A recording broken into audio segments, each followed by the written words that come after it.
Get ready with me. നമുക്ക് reels എടുക്കാൻ വേണ്ടിയിട്ട് റെഡിയാകാവേ. ആദ്യം തന്നെ ഈ കാർക്കൂന്നിലൊന്ന് കെട്ടി ഒതുക്കി വെക്കട്ടെ. എന്നിട്ട് നമുക്ക് ഫേസിൽ മമാർത്തിൻ്റെ ഈ ക്രീം ഇട്ട് കൊടുക്കാം. ക്രീം ഇട്ട് കഴിഞ്ഞ് നല്ലോണം ഇങ്ങനെ ഡോട്ട് ഡോട്ടായിട്ട് ഇട്ട് കൊടുക്കണം. ഇട്ട് കൊടുത്തിട്ട് നല്ലോണം എല്ലായിടത്തും ഇങ്ങനെ തേച്ച് പിടിപ്പിക്കുക. ഈ ക്രീം നല്ല സൂപ്പർ ക്രീമാണ് ഗൈസ്, നിങ്ങൾ മേടിച്ച് യൂസ് ചെയ്ത് നോക്കുക, അടിപൊളിയാണ്. അപ്പം അതിട്ട് കഴിയുമ്പോഴത്തേക്കിൽ നമ്മൾ അടുത്തത് ഐലൈനറാണ് എഴുതുന്നത്. ഫോൺ നോക്കി എഴുതാൻ വേണ്ടിയിട്ട് അറിയത്തില്ല, സോ നമ്മുടെ കയ്യിലൊരു ചെറിയ വാൽക്കണ്ണാടി ഉണ്ട്, അത് നോക്കിയിട്ട് എഴുതുവാണേ.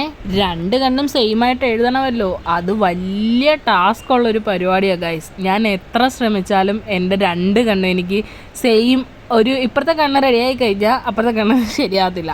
അങ്ങനെ ഗൈസ് രണ്ടും രണ്ട് രീതിക്കായിരിക്കും എഴുതുന്നത്. എങ്ങനെയൊക്കെയോ ഓക്കെ ആക്കി എഴുതി അത് കഴിയുമ്പോഴത്തേക്കിൽ നമ്മൾ ഈ ഒരു ചെറിയ മൊട്ടുകമ്മൽ ഇട്ട് കൊടുക്കുന്നുണ്ട്. മൊട്ടുകമ്മൽ എന്നാട്ടോ ഞങ്ങൾ പറയുന്നത്. പിന്നെ ഗൈസ് ഈ ഐടെക്സ് എന്ന് പറയുന്ന ഒരു സംഭവം പൊട്ടുണ്ടല്ലോ, അതിൻ്റെ കറുത്ത കളറിലെ പൊട്ട ഞാൻ തൊട്ട് കൊടുക്കുന്നുണ്ട്. അത് കഴിഞ്ഞത് നമ്മുടെ സ്റ്റുഡിയോയിൽ നിന്ന് മേടിച്ച ഒരു ലിപ് ബാമും ഇട്ട് കൊടുക്കുന്നുണ്ട്.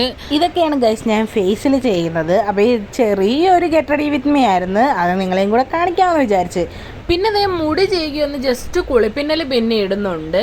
അപ്പോൾ ഗൈസ് നമ്മുടെ ചാനൽ പുതിയതായിട്ട് കാണുന്നവരാരെങ്കിലും ഉണ്ടെങ്കിൽ ചാനലൊന്ന് സബ്സ്ക്രൈബ് ചെയ്ത് സപ്പോർട്ട് ചെയ്യുക.